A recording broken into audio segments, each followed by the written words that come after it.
Brian, turmeric and curcumin is being sold around joint pain, inflammation, digestion, and absorption claims. What is the practical question people should ask before buying it? The useful answer is not whether turmeric and curcumin is good or bad. It is whether your goal matches the evidence, whether your dose makes sense, and whether your safety context changes the risk. Curcumin interacts with inflammatory signaling in lab and clinical research. Bioavailability is low unless formulations or piperine-style boosters change absorption.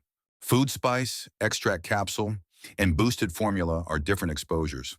Joint discomfort is the most practical benefit people search. Inflammation claims need condition-specific outcome evidence.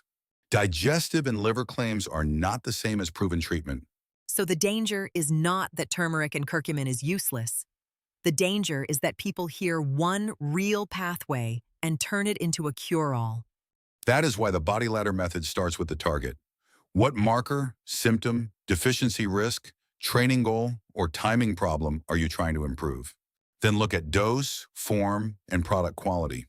The study product, the store product, and the influencer product may not be the same exposure.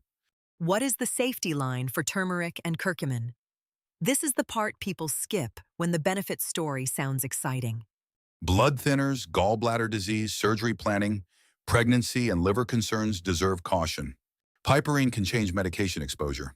High-dose extract is not the same as turmeric in food. The practical ladder for turmeric and curcumin is: name the benefit, check whether the evidence matches you, choose a tested product, avoid unsafe combinations, and track the outcome that made you consider it. So the fair summary is, turmeric and curcumin may be useful when the use case is specific, but the full answer lives in dose, form, person, and evidence tier. Exactly.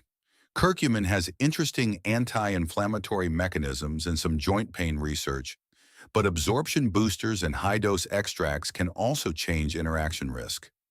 Use it as a decision, not a reflex, and keep the safety boundary in the same frame as the benefit.